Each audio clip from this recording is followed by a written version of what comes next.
We'll be recording this discussion. Ayan, nag-record na siya. As I was saying earlier, we will start a new topic now. This is our second to the last topic in physics class. So ito yung part pa talaga ng syllabus natin, no? Later on, if we have plenty of time left, I'll try to touch other topics, no, especially on the field of electromagnetism or optics, no, or kahit thermodynamics, no. I'll see what I can discuss, no. But this is already the second to the last topic. Our last topic is already rotational mechanics, no, rotational mechanics. Although mahaba pa tong usapin na to, no, pero second last major topic second to the last major topic na natin siya. Okay? So we will be discussing momentum, collision, and center of mass for this week, no? Before tayo mag-start with the definition, with the tawag dito, with the before we delve deep, no? Saan muna natin naa-apply ang momentum? Where do we get to apply momentum? Saan natin siya na-observe?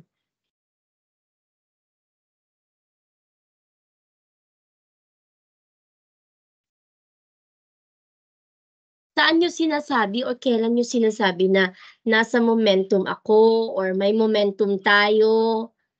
When do we say that? When do we specify that? Kapag wala, hindi niyo sinasabi, nasa momentum ako. Wala kayong gano'ng statement sa buhay niyo? Wala? Eh, 'pag nag-aaral, hindi kayo nag-aaral 'no? Sa basketball, tama 'no, sa basketball sinasabi 'yan na, kaya daw anong tawag dito, yung mga players kapag daw nasa momentum huwag silang isa-sub 'no, huwag silang isa-sub or di kaya kapag hindi ka na first 5 ta's saka ka ipapasok kapag nasa, anong tawag dito, quarter 2, quarter 3, wala ka sa momentum, hindi mo nasimulan yung game ng maayos 'no, so puwede sa basketball. Ah When moving, yes, correct, 'no? Kapagka kapagka gumagalaw tayo, meron tayong momentum, 'no? Or kapag ang isang object ay in motion, meron siyang momentum. Sa F1, sa race, yes, sa race din meron 'to. So, anong common doon sa mga sinabi ninyong, examples? Yung movement, 'no? Kapag sinabi nating nasa momentum tayo, it means that we are in movement, no? Sometimes it's wrongly used kapag, kunwari nag-aaral, 'di ba 'pag nag-aaral tapos biglang may mag-aaya sa'yo, "Tara labas tayo mag-mall." "Uy, wag mo ako dini-disturb, nasa momentum ako ng pag-aaral." 'Di ba? You're not moving, but what you're trying to say there is you are at a steady pace of learning, 'no? Nasa mood ka para mag-aral, kumbaga yung pagbanggit natin ng momentum, yun yung ibig niyang sabihin. But in reality, no, when we speak of momentum, we are pertaining to movement of an object. Laging may movement kapag meron tayong momentum, no? And makikita natin itong momentum na to in different instances, class, no? Halimbawa, pag nag-bowling ka, no, when the ball has collided with the pins, there is momentum, there is change in momentum, no? Later on, i-discuss ko din paano siya makikita sa fireworks. 'Di ba ang fireworks natin, class, no? Nabanggit lang din to ng SETSI kahapon. Yung fireworks daw kasi ay example kung saan natin makikita ang momentum, tama, no? Napansin niyo ba na yung mga fireworks natin ay lagi siyang bumo-boom or lagi siyang nag-explode in paganyang way, 'di ba? Paganyan siya lagi. Never tayong nakakita ng fireworks na mag-explode sa isang side lang. Kunwari gusto niya sa right lang or gusto niya sa left lang, 'di ba? Never 'yun nangyari, tama? So, it's not because defective yung fireworks, no? So kahit defective, may defect yung fireworks natin, it's never ever going to explode ng one side lang. Ganun din kapag may pumuputok na vulkan, no? When there is a volcanic explosion, laging yung explosion ay paganyan, no? Laging two-way, no? Both right and left or front and back, no? Never siyang mangyayari na nasa isang side lang yung explosion. So later titignan natin why does that happen or why is that the observable phenomena, no? So, ngayon, tignan natin kung ano muna yung momentum. So, meron tayong dalawang uri ng momentum class, but the only thing that we're going to focus now is yung isang type lang. No? So, for momentum, meron po tayong linear, which is denoted as P with a vector sign. And meron po tayong, oops, bakit kaya hindi ako nakakasulat? Meron po tayong angular,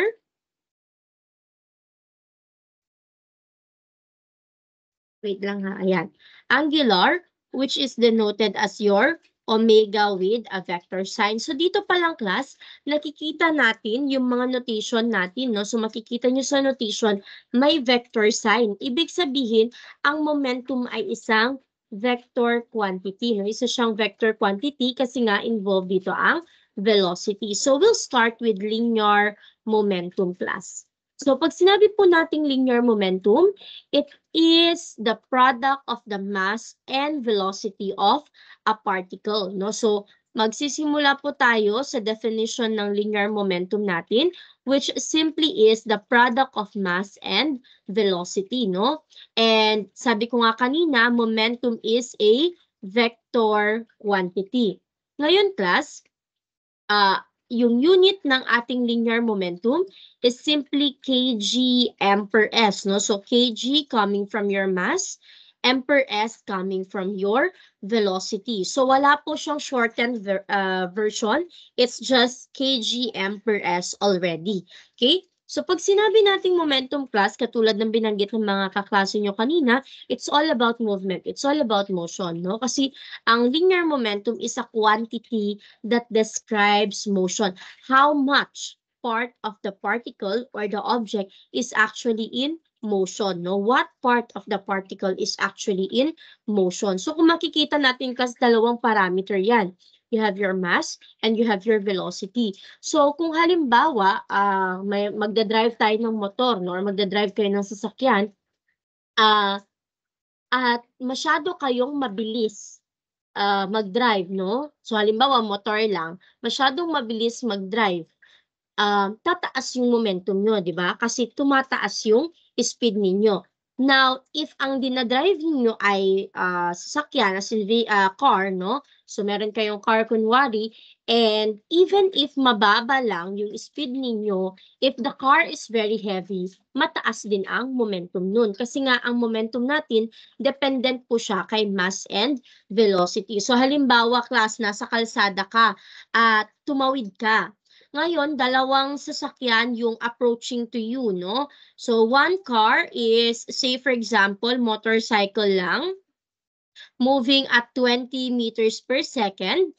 And the other one is van, halimbawa, that is also moving at 20 meter per second. Sa tingin nyo, alin dito yung mas mabili or mas less yung impact sa inyo kapag nabangga kayo, yung motor o yung van? Yung motor or yung van? Common sense will tell us na yung motor, di ba? Tama? Pero bakit? Kasi yung motor po ay mas mababa yung mass niya kaysa kay van. Isipin nyo kapag ang nakabangga sa inyo ay van, kayo ay titilapon, di ba? Titilapon kayo dahil mabigat yung van even if they have the same speed as the motorcycle. Compared sa motorcycle natin, mas less yung kanyang mass.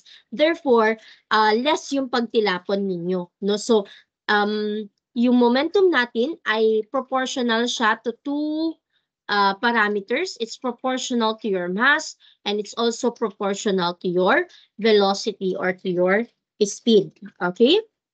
So, tignan natin how does momentum relate now, no, to other parameters such as force. So, paano natin siya huhugutin mula sa force? So, start tayo class with the law of interaction. So, sabi ng law of interaction natin, the force of object 1 on object 2 is simply equal to the negative force of object 2 on object 1. So, ibig sabihin, kung itatranslate ko to, dahil alam ko that force is simply equal to MA. Kung itatranslate ko ngayon itong force, say for example, this is the force of object 1 and this is the force of object 2. So, kung itatranslate ko yung force ni object 1 in terms of MA, then I have M1A1 plus M2A2. So, lipat lang natin to sa kabila. And this will just give us 0. No? So, magkakaroon lang tayo ng 0 dito. And we know that A, no, kung maaalala nyo, A is simply the change in velocity over time. No? Ito yung average.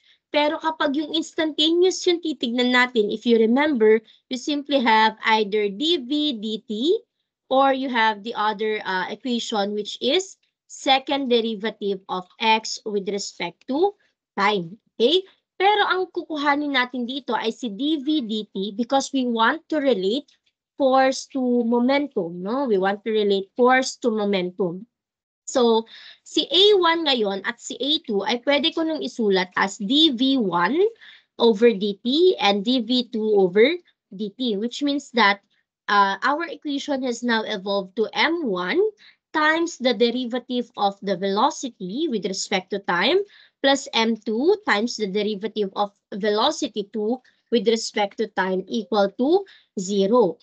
Ngayon, usually kapag ang pinag-uusapan natin ay momentum, either ang nagbabago po ay yung mass or ang magbabago ay yung velocity, no? Either yung mass or yung velocity yung magbabago. So, kapag ka ganon, either si mass natin ay changing or si velocity ay changing. But in this specific example, ang nagbabago po ay yung velocity, no? So, dito, i-assume natin that mass is simply constant, no? We're going to assume that mass is constant, therefore, it's not changing with respect to time. So, dito sa topic natin na to, ang binabago lang po natin ay speed, no? But it is highly possible na ang magbabago ay yung mass ng object. So, kailan yung mga instances na nagbabago yung mass?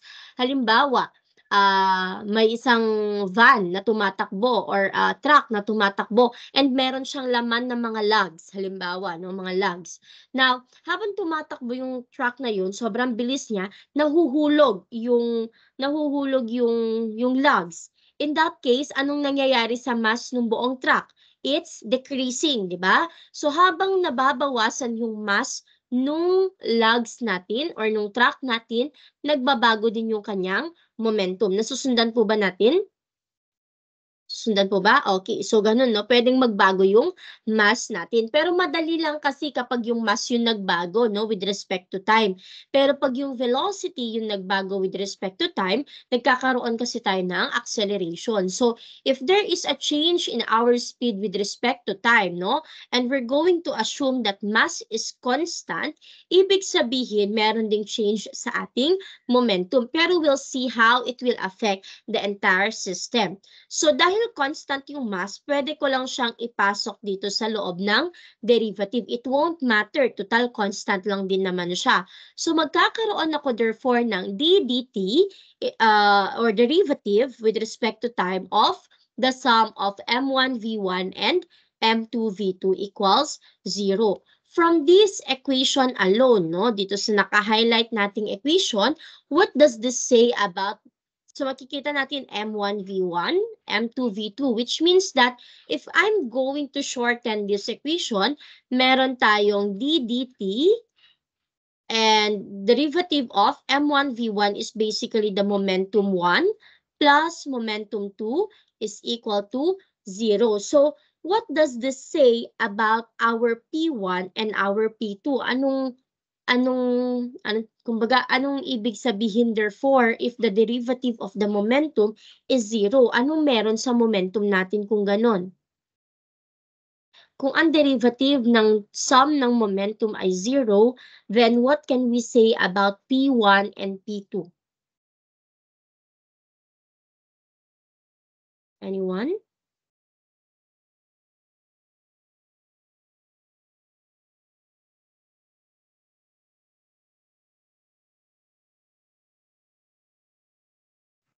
Constant, ma'am? It is constant. Okay, tama, no? So, kapag ka ang derivative natin ay 0, therefore, P1 plus P2 must be constant. Okay? must be constant. So, kailan nagiging constant ang P1 and P2 natin?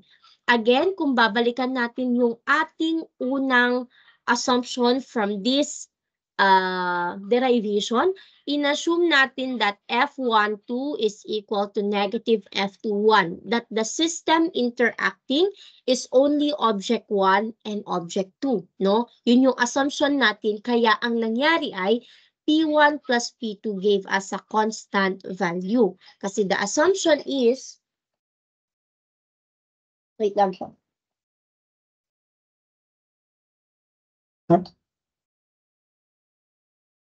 Jello, Paul.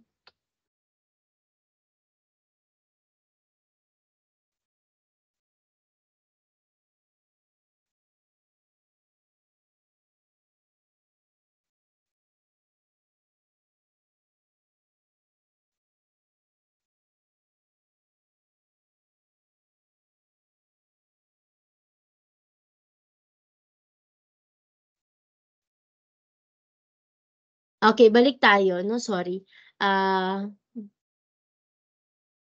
Ayan. So, again, yung assumption natin ay F1 and 2 lang yung, or object 1 and object 2 lang yung nag-interact. That's why we arrived with a constant sum of the momentum, no? So, kung makikita nyo, dito pa lang nagkaroon tayo ng sum of the forces is equal to 0, which means that kapag ang sum ng forces natin ay equal sa 0, then the sum of the momentum is constant. Kailan tayo nagkakaroon ng sum of the forces equal to 0? Anong instances kaya yun? Mangyayari yun, class, na yung sum ng forces natin ay 0 kapag meron po tayong isolated system. Okay? So, kung naaalala nyo, binanggit natin before, sa work and energy, yung mga conservative forces, di ba?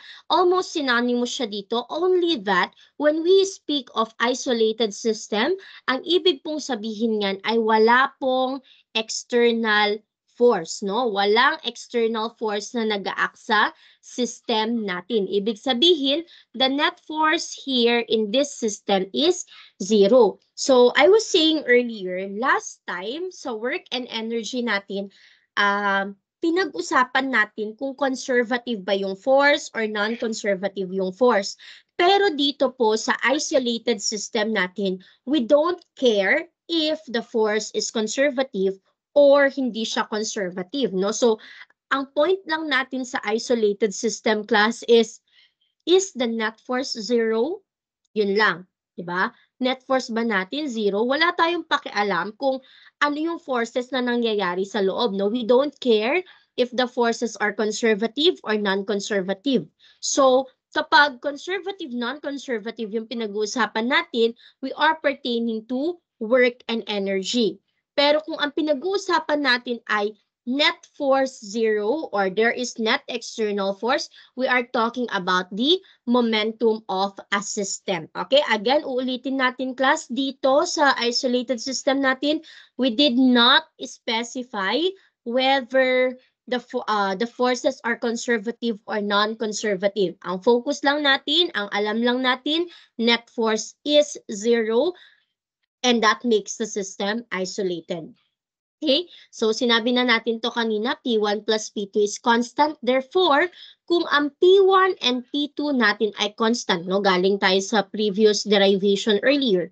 Kung ang P1, P2 natin ay constant, therefore, it means that the initial momentum of the system is just equal to the final momentum of the system, which means that kung initial is equal to final, therefore, the initial sum of P1 and P2 is equal to the final sum of P1 and P2. Ang ibig pong sabihin nito, class, kung may dalawa tayong object na ang initial momentum nila ay, halimbawa, total momentum nila ay 50 kgm per s. So, kunwari yan, yung kanilang first na or initial na total momentum. Ibig pong sabihin yan, yung final na total momentum din daw po niya ay 50 kgm per s. Take note, we are pertaining to the total momentum of the two objects. Now, usually nagkakaroon kasi ng pitfall dito, bakit natin ine-emphasize? So, yung total momentum ng dalawang object ay 50, no? Parehas sila, initial to final. Pero it does not mean na, anong tawag dito? It does not mean na dapat kung ano yung momentum ng 1 nung una, yun din yung momentum niya ng final, no? Kasi pag sinabi nating constant ang momentum class, ibig sabihin conserved ang momentum ng system, no? So, kapag constant ang momentum, conserved ang momentum ng system. But it does not necessarily mean that individually mako-conserve din yung momentum nila. Anong ibig kong sabihin? So, conserve ang momentum as a system, as in 50 yung kanyang momentum initially, 50 rin yung kanyang momentum in the end.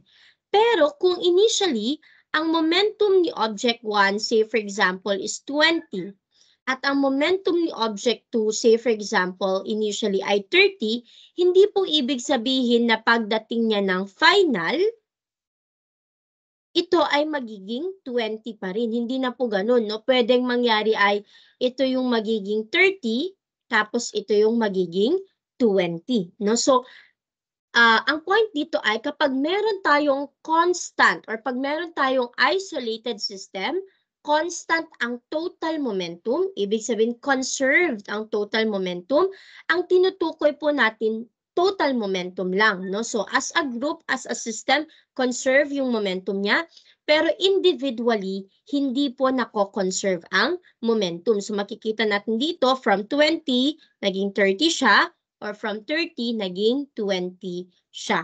Okay? So, yun yung point ng momentum of an isolated system natin. So, sabi dito, whenever two or more particles in an isolated system interact, the total momentum does not change. Meaning to say, total momentum is conserved in an isolated system. Okay, I hope we are clear on this one. If you have questions, please feel free to ask, no? Okay, kung wala, let me just emphasize or reiterate this point, class, no? Sabi niya dito, note the momentum of an ito yung sinasabi ko pala kanina, nasa slide pala siya. The momentum of an isolated system is conserved, but the momentum of each particle within the isolated system is not necessarily conserved. No? So again, total momentum lang po ang nako-conserve, but not the momentum of each particle. Okay, so proceed tayo sa next. So, kapag ka-isolated ang system, net force is 0 or external force is 0. Now, paano tayo magkakaroon ng non-isolated system? So, nangyayari po, class, ang non-isolated system if opposite your isolated system, meron po tayong net external force. So, kapag meron na po tayong net external force, the system becomes non-isolated.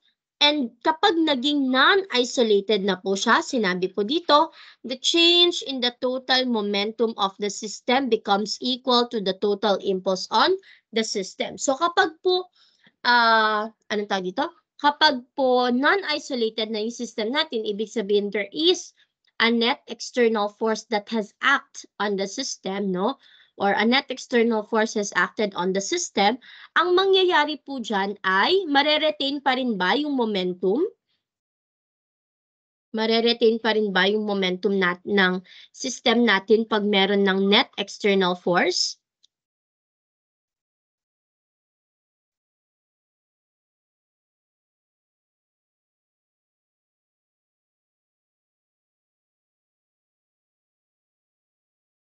You can use the chat box for your answers.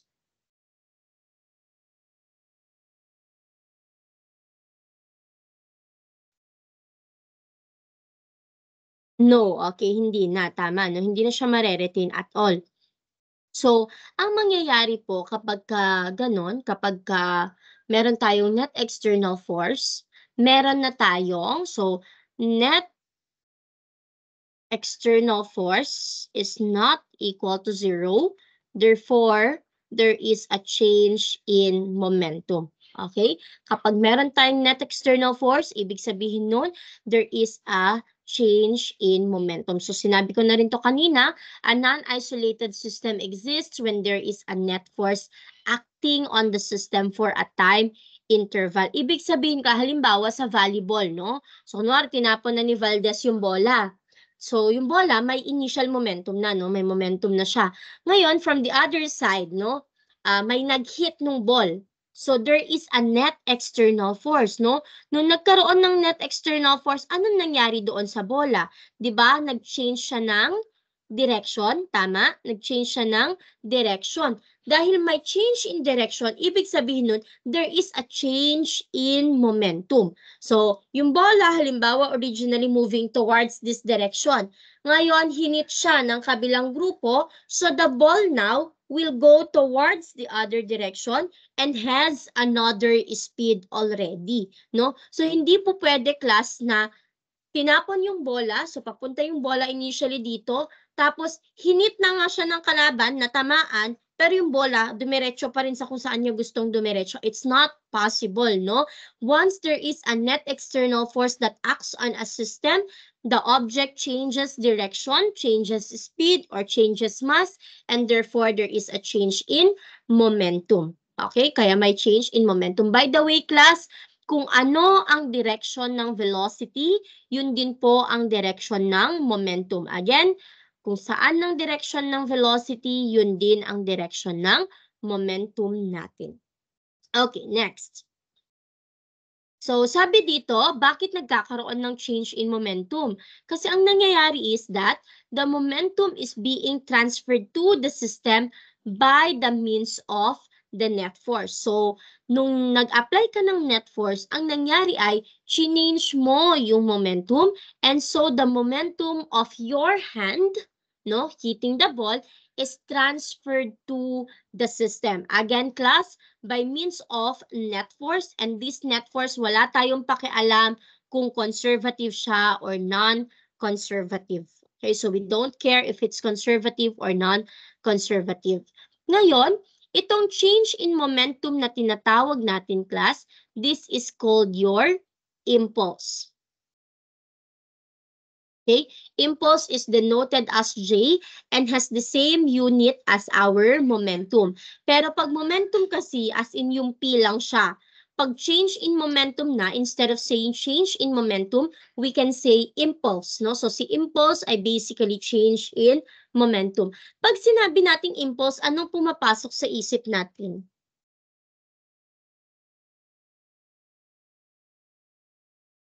Anong pumapasok sa isip natin?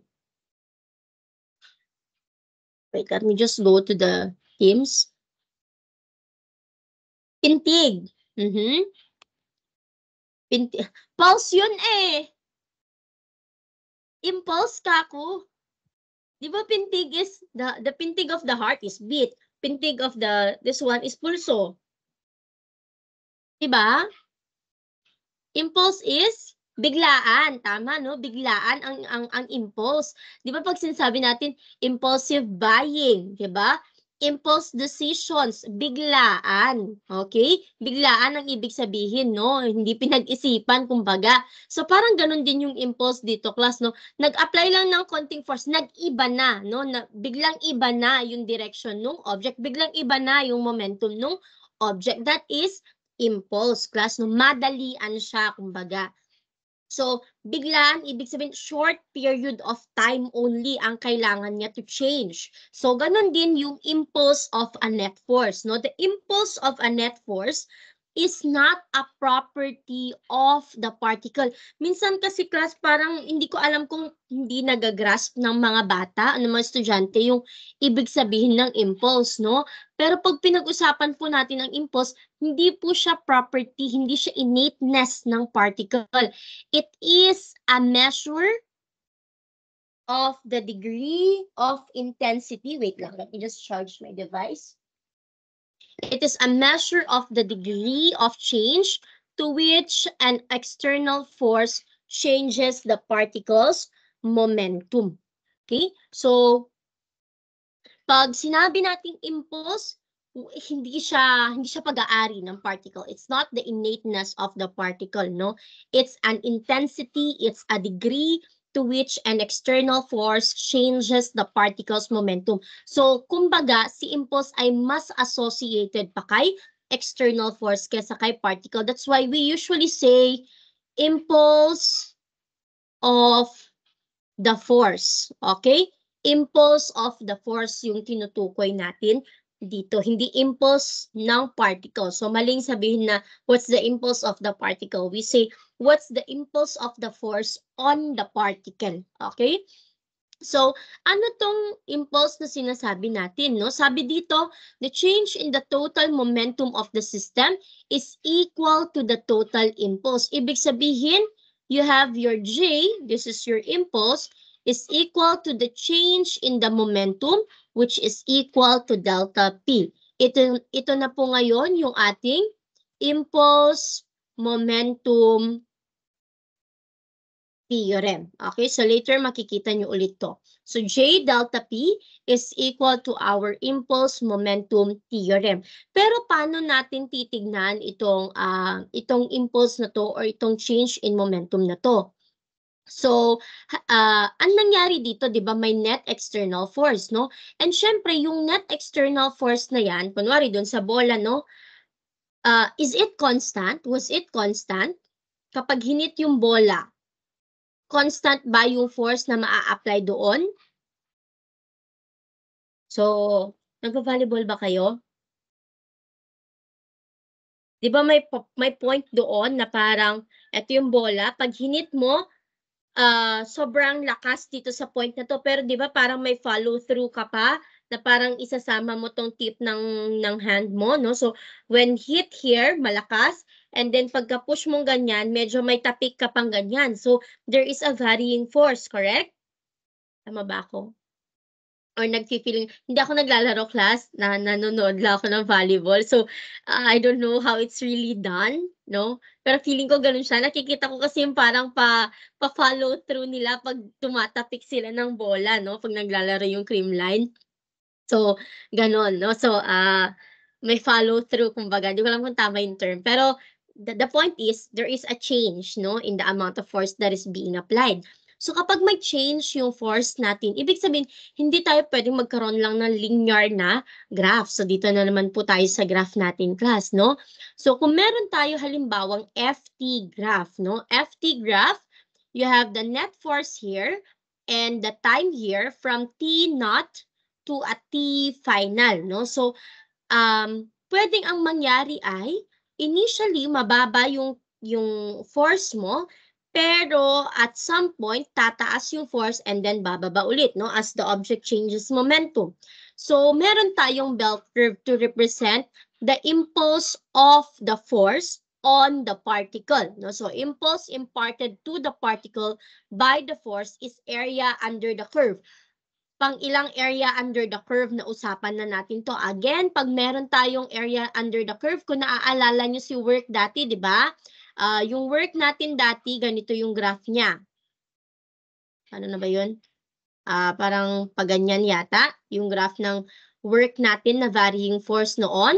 And sabi natin dati, nag-vertical strips tayo, kung naaalala nyo, di ba? Nag-vertical strips tayo, tapos we arrived with the equation that work is simply the integral of f dx, no? Integral of f dx. So ngayon, ibig sabihin, kung same lang yung system, no? Area under the curve to, area under the curve ulit to, ibig sabihin, pwede ulit tayong mag-create ng parang vertical strips dito, no? Para makapag-integrate tayo. So parang ang mangyayari ulit, just like what we did in work before, meron therefore tayong f times change in time, no? F times change in time, and this will just give us the momentum, no? So pero paano siya nakuha? Paano nakuha na yung F times change in time is momentum? So balikan natin yung equation natin kanina. Sabi natin, F is equal to MA, no? F is equal to MA. And we mentioned earlier that A is simply dV over dt. So, meron akong F is equal to MA and A is dV over dt. So, I'm going to rewrite this as F is equal to M dV dt. And sabi natin, mass is constant. So, we simply have F is equal to derivative with respect to time of mass times velocity. And alam natin that mass times velocity is momentum. So we basically have F is equal to derivative of momentum with respect to time. So sabi ko kanina, kapag minultiply natin yung F with time, di ba? Area under the curve.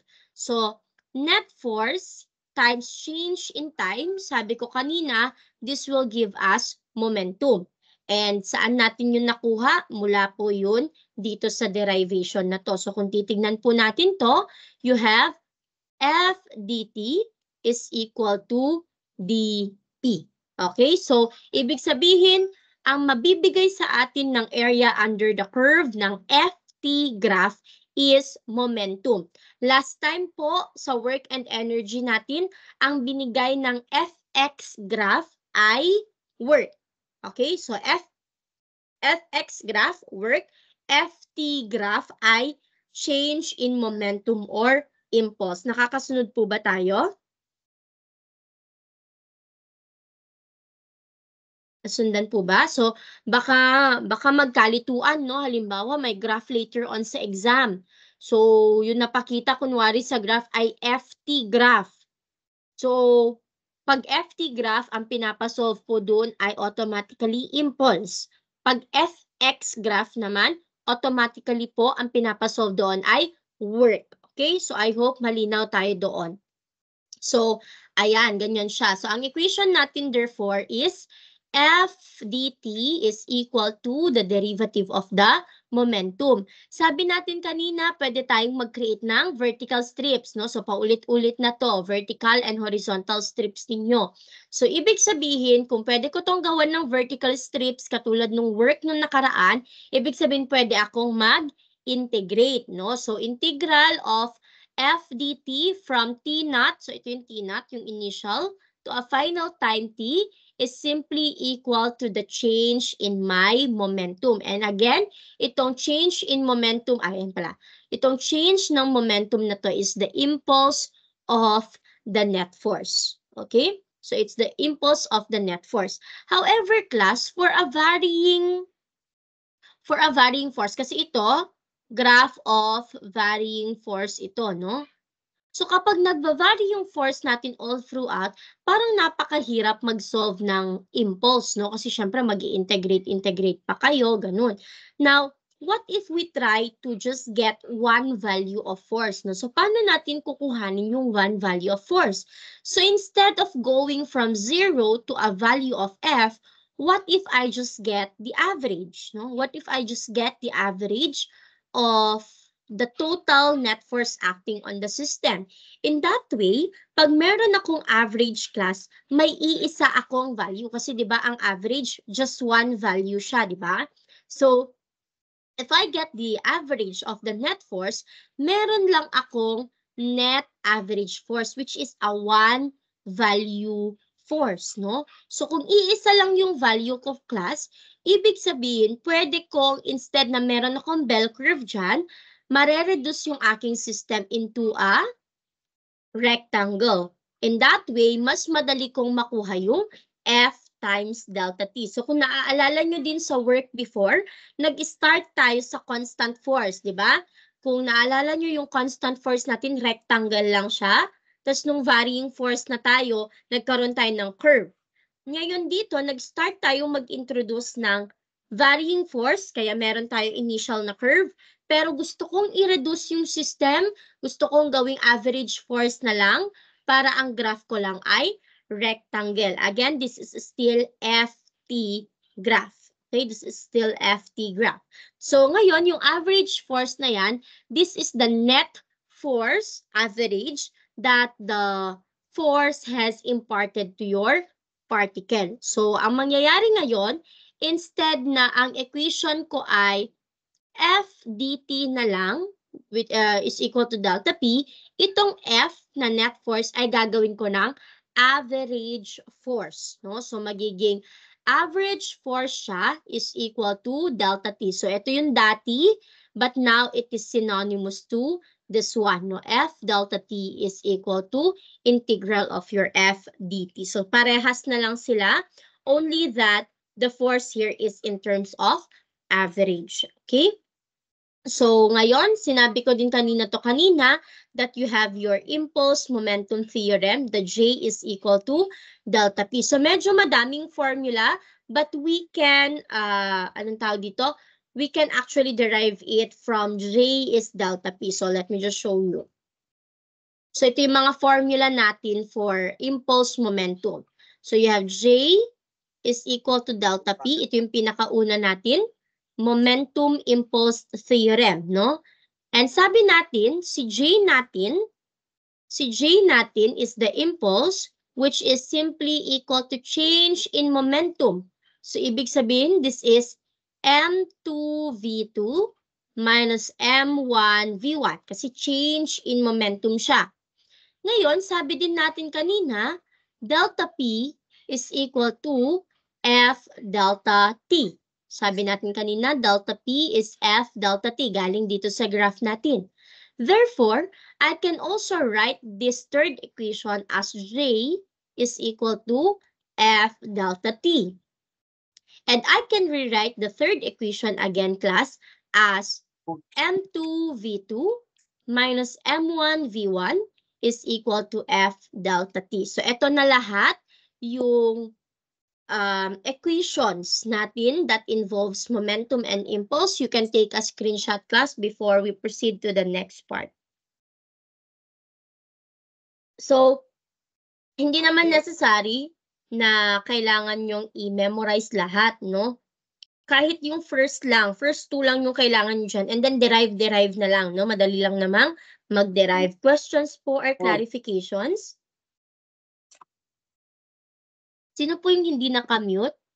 Paki-check po if you guys are muted. May naririnig kasi akong background noise.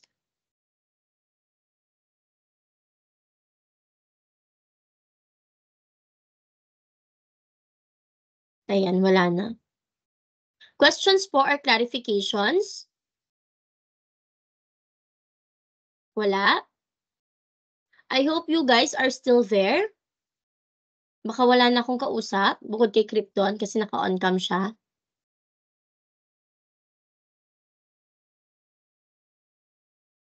No questions? No clarifications? Class, pansinin niyo naman ako pag online class para pag napaisip akong mag-online class, hindi ako nag-aalangan. Usually kasi nag-aalangan ako kasi ganito yung environment natin sa online class. Mukha ko walang kausap. Oo, pansinin niyo ako para pag kunwari, nitong week actually iniisip ko mag-online class. Pero every time iisipin ko mag-online class, iisipin ko, shucks, mag-isa na naman ako magsasalita doon. Parang hindi ko kaya, nakakapagod. Mas nakakapagod for me itong online class, no? Kasi ako lang yung nagsasalita. Unlike pag klase na sobrang ingay ninyo, napapagod ako pero at least nagsasalita din kayo, no? Parehas tayong pagod. O, pag dito kasi ako lang yung pagod kasi ako lang yung nagsasalita. So wala ba kayong tanong? Wala ba? Naan, ma'am. Okay, Wala po, sigurado ma'am. yan, ha? Mag-participate kayo. Nagpa-participate sila. Kino-convince nila ako na, ma'am, sige, mag-online class tayo. Sobrang init. Okay? Kino-convince niyo ako, no? Pero, yeah, sige, tingnan natin. Kasi naman kayo, hindi kayo nagpa-participate ng mabuti. Yung GE ko, class, no, makwento ko lang. Yung GE ko, kahit di ko sila nire-require mag-on cam, naka-on cam sila sa buong duration ng klase ko. Tapos makikita ko talaga yung chat box, ang bilis tumaas kasi nagsasagot sila kahit mali-mali minsan yung answer, pero nagpa-participate, no? Sana ganun din kayo, class, no? Ganda siguro ng training ni Sir Doc sa kanila. Magiging teacher niyo si Sir Doc pagdating niyo ng Ay, nagpa-FOS na ba kayo ngayon?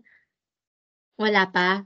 Ayan. Pag naging teacher niyo siya, maraming babagsak sa inyo. Kaya dapat ngayon pa lang yung training ninyo, yes, oo. Yung nag-FOS na second year nung nakaraan, kalahati yata ng klase bagsak. So, or more than half, no? So, ganda ng training ni Sir Doc sa GE, natutuwa ako. Gusto ko din sana sa CE, no? So, sana kayo din. Anyway, kung walang tanong, let's move forward, no? Ay, by the way pala, no, binanggit ko kanina, paano siya applied to fireworks, mga ganun. And then, kung papansinin nyo, di ba yung equation natin, P is equal to MV, no? Plus, baka pagdating nyo ng exam or ng quiz, baka malito kayo kasi M and V din siya. Dati kasi sa klase ko, may nagsulat ng formula ng momentum, kung nanakit P is equal to M over V.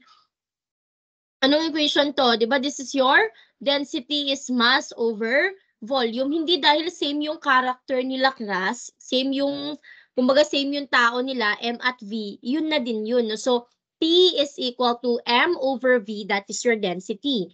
Pero P is equal to MV, that is your momentum. Huwag po tayong malilito. And then, another one, class, is kung papansinin natin, bakit pa kaya gumawa or bakit pa kaya sila nagdagdag ng isang formula, M and V, na momentum, kung pwede namang KE is equal to 1/2 MV squared na lang. Di ba kung titignan natin, parehas lang naman, mass, tas V, same lang naman sila ng character. Pero bakit kailangan, yung dagdag lang siguro dito yung 1/2 at squared. Pero bakit kailangan pa nating mag-isip ng isa pang formula, idadagdag pa natin yung isang formula na same character as energy sa system natin, no? Bakit pa natin kailangan pag-isipan tong momentum? Kasi yung answer dun, class, yung KE natin, tatandaan nyo, scalar quantity siya. Hindi niya mabibigay yung direction ng object. Pero si momentum ay vector. So kahit same sila ng parameters, same na mass, same na velocity, no? Si KE, ang ibibigay niya lang sa inyo is scalar quantity. Pero si momentum natin, ibibigay niya vector quantity. Asipin nyo halimbawa, class, may problem tayo. Kunwari, we have a 100 gram spare at tinapon ito ng isang athlete. Okay, so tinapon ng isang athlete yung 100 gram spare. This spare move at, say for example, 90 meter per second. What's the speed of the athlete after throwing the spare? So kunwari, tinapon, volleyball na lang ulit. So, sinerve ni Alyssa Valdez yung bola, no? So, tinapon niyang ganun. Tapos, nalaman natin yung velocity ng bola, no? So, halimbawa, yung velocity ng bola, 15 meters per second pagkatapon. Ngayon, anong velocity ni Alyssa Valdez after niya itapon yung bola? Kaya ba itong isolve ng work kinetic energy?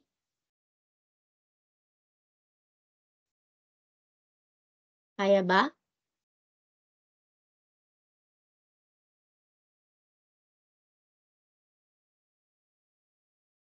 Sa tingin nyo, kaya ba?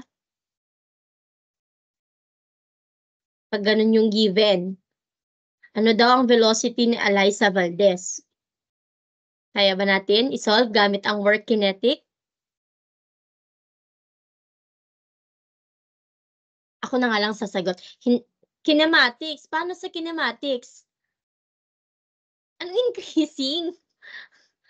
Okay, sagutin ko muna yung unang tanong. No? Hindi siya kayang sagutin ng work kinetic energy. Kasi dalawang magkaibang system. Yung naalala nyo yung pulley noon, sa last example natin, yung may M1, M2, di ba ang ginawa natin isang buong system siya?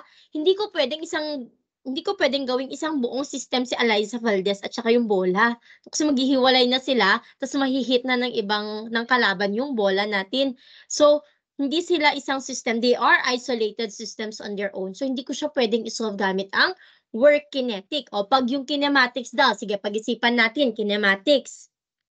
Ang binigay lang, speed nung spare. Diba? Speed nung spare. Tama, spare.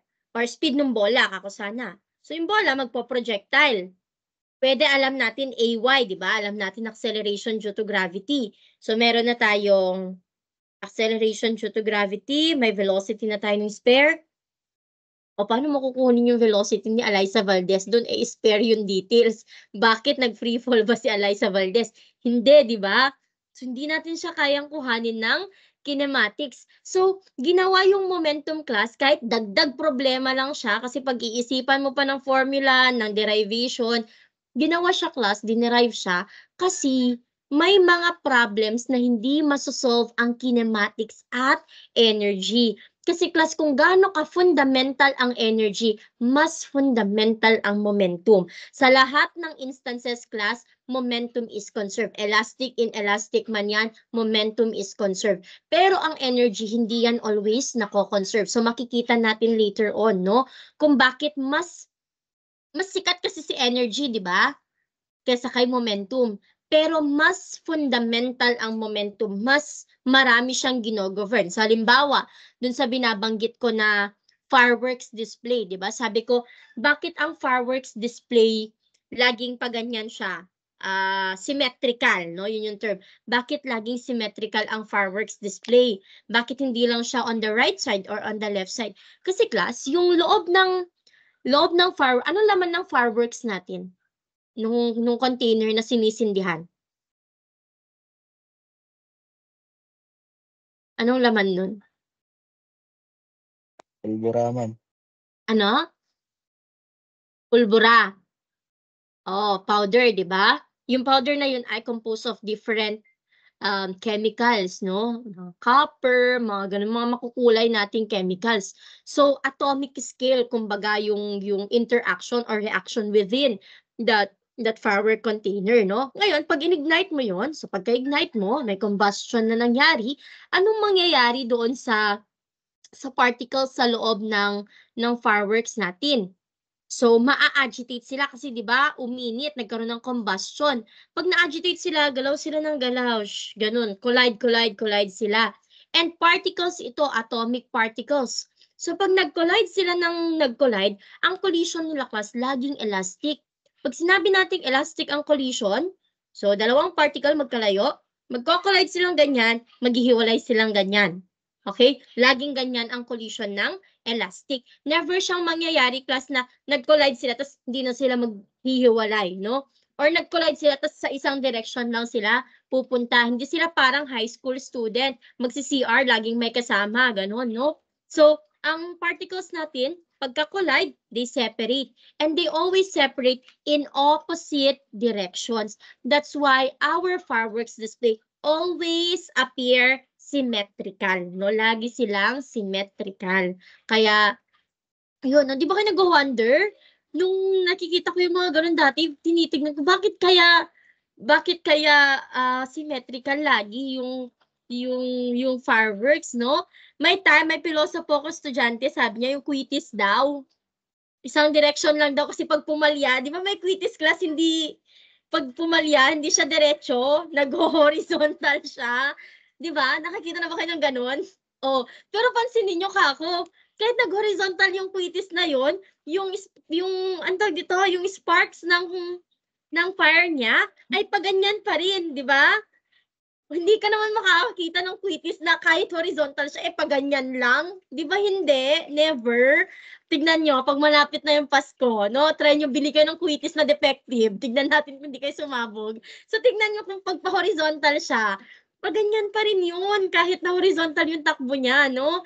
So, oo, never talaga mangyayari class, no? Pag may nakapagpakita sa akin ng one side lang sumabog, yung fireworks o yung quitis class, halika, dadalhin ko kayo sa International Physics ME para magpagawa tayo ng bagong law at talunin ninyo si Newton. Kasi si Newton din pala to class, no?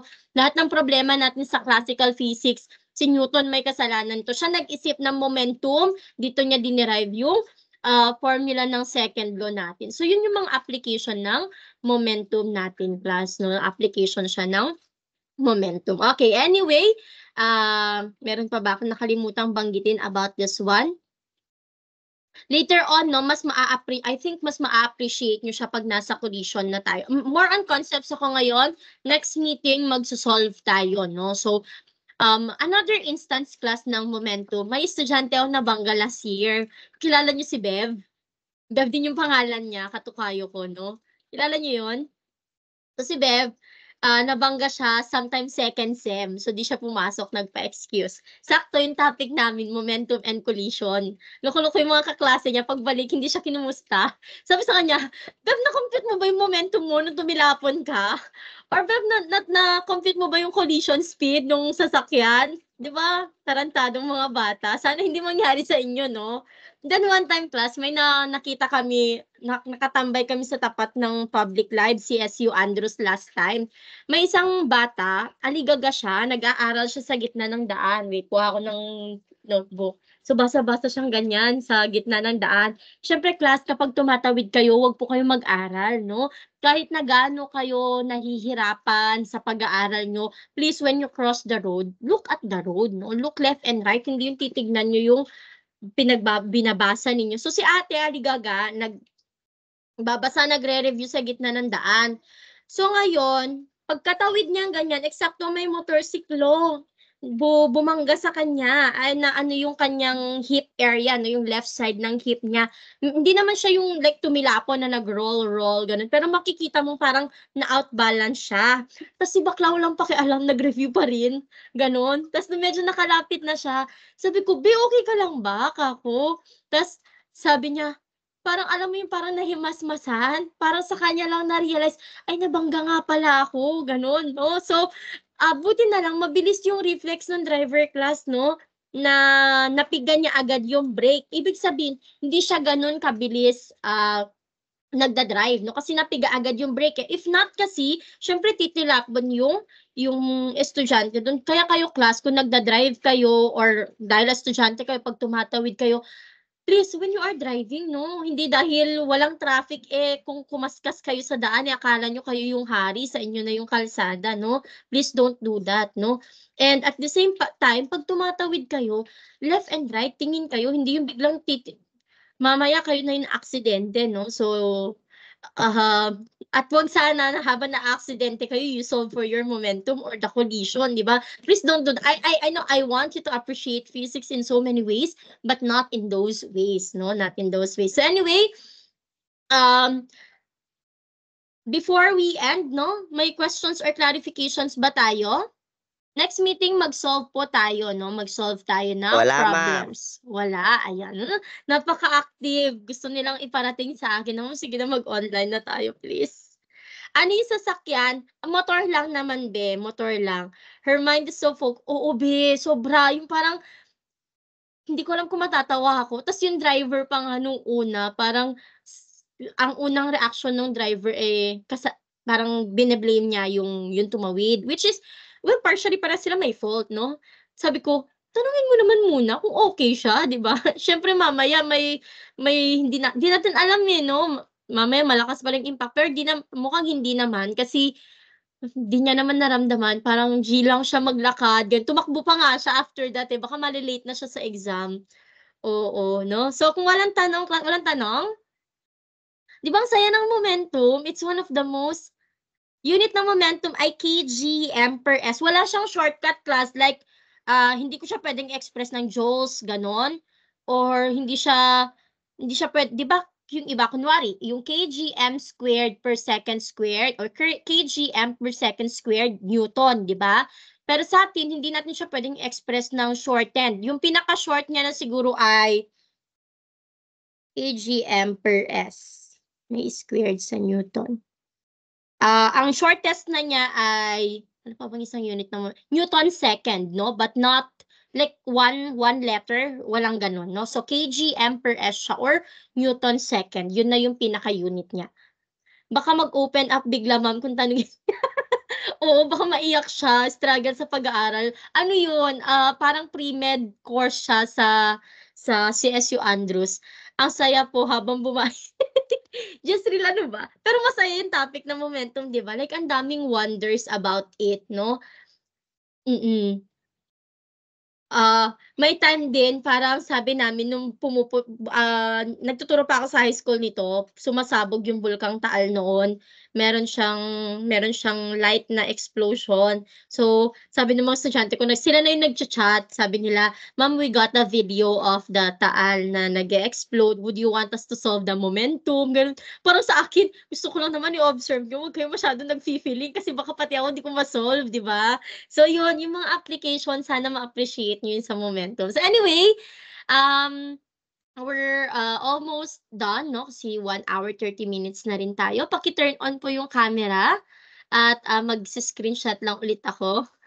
Masaya yung application niya, no? Pero yung math niya, yun yung mahirap, no? So, wag niyo sisisihin yung physics class, sisihin niyo yung mathematics, pa-epal, di ba? Si Vanna ng Set C, loko-loko yung bata na yun. Akala ko i-unsend niya eh. Nag-send siya sa GC namin class ng video nung, alam niyo yung kumakalat na video sa internet ng physics prof na yung bibitawan niya yung wrecking ball, tapos hahayaan niya yung wrecking ball. I-send ko sa inyo mamaya. Si Vanna, sabi niya physics in real life, heart, heart, heart, smile, smile, smile. Wow, ganun. Tapos physics in exam, puro sad yung nilagay niya. Bawasan ko nga yun sa recitation. Anyway, joke lang, hindi ko gagawin yun. Mabait naman bata si Vanna. Send ko sa inyo mamaya yung video sinend niya. Okay, so, let me just take a screenshot, no? Dami kong daldal ngayon. Natutuwa ako sa momentum masyado. Wait lang. View together mode. Oy, simulan nyo na yung mga nyo Wait, let me just change the scene. Pangit. Change scene.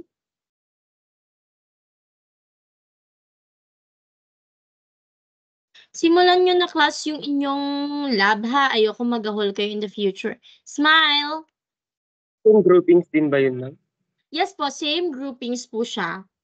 Same groupings as before. So, tas 3 yung requirement nyo doon, class video.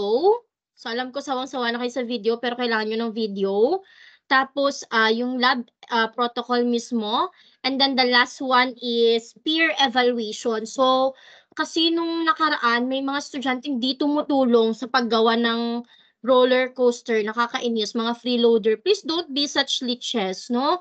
Kailangan yung igapang yung sarili nyong grado, huwag kayong maging linta. So, magpapa-peer evaluation ako para lahat talaga ay tumulong po. Okay, so yun lang. I'll see you guys.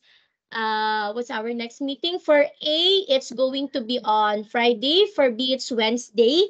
Pero tignan ko kung gusto ko mag-online. Kapag online, I'll meet you Thursday instead, no? Katulad nung nakaraan. Para sabay ulit yung A and B ko at hindi ako napapagod magsalita.